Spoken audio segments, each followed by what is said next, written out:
This too is Fukushima. Hey there, fellow explorers! Welcome back to another Tokyo Pass 3 episode in Fukushima Prefecture. It's day 2, and when we last met, we were at Iimoriyama. Today we're venturing to Aizu Wakamatsu, also fondly referred to as Samurai City. Why so? Aizu Wakamatsu has a long and deep history dating back to the age of the samurai, and their proud spirit remains infused in the very fabric of the city, visible in its architecture, culture, and the stories its people tell. Today we'll be exploring the city, and our first stop is one of its most iconic locations, Tsuruga Castle. Can you believe that this magnificent structure is 600 years old? Tsuruga Castle is the symbol of Aizu Wakamatsu because it played a significant role during the Boshin War, a year-long conflict in Japan between forces who wished to stay loyal to the Tokugawa shogunate and the supporters of Emperor Meiji, who was then ascending to power. The castle was the last stronghold of the Tokugawa shogunate, and despite being heavily outnumbered, it withstood a month-long siege before finally falling to the forces of the newly established Meiji government. Despite its turbulent history, today the castle sees mostly smiles and expressions of awe as visitors gaze at it. When you climb to the top, you can see a sweeping view of the city. The castle grounds are also surrounded by 1,000 cherry blossom trees, making it a prime spot for hanami during spring season.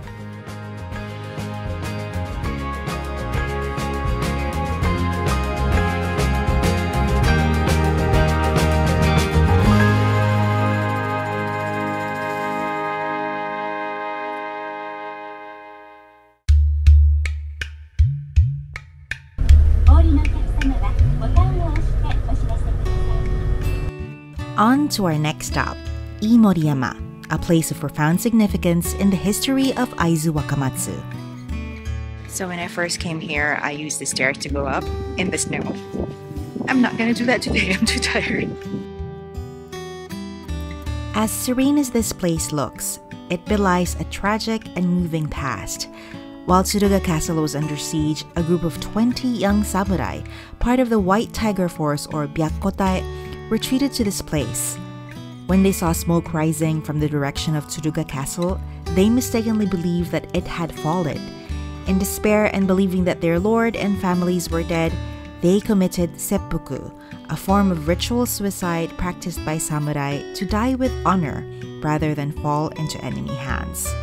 These young men were only 14 to 17 years old. Today, these tombstones mark their graves.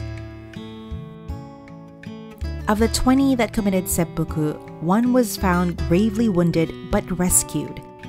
His name was Inuma Sadakichi, and it was because of him that we know the story of what happened on Iimori Hill.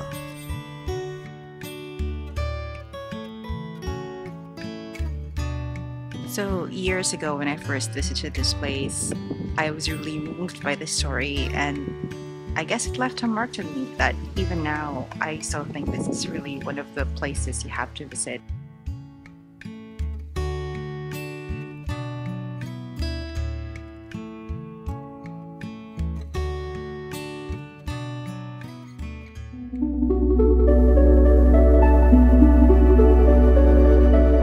Before we leave Iimoriyama, we have to make one more stop. So what you can see right behind me is like one of my favorite structures in Japan. It's just so freaking cool. This is Sazaedo, a temple known for its distinctive architectural design. In particular, it is a double helix structure built so that people can ascend and descend without passing each other.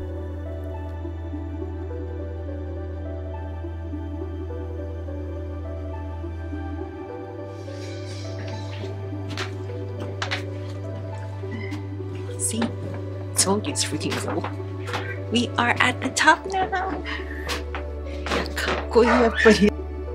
The stickers that you see here are religious labels that people leave as proof of their visit. It's a practice that's been going on for hundreds of years, from the time this temple was first built in 1796. Sazaedo is by far my favorite building in Japan, and it's always a joy to see it.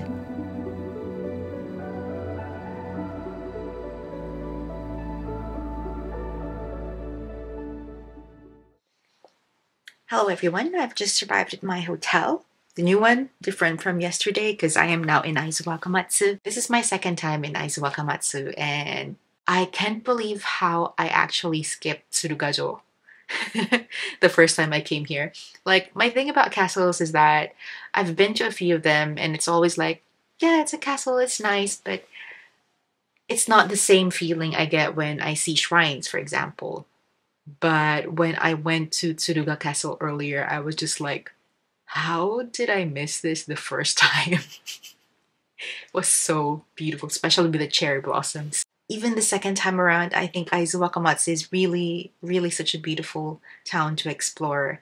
And I haven't even explored all of it. Filming with a gimbal takes time, and especially because I use public transportation, I don't have my own car, I can't even drive.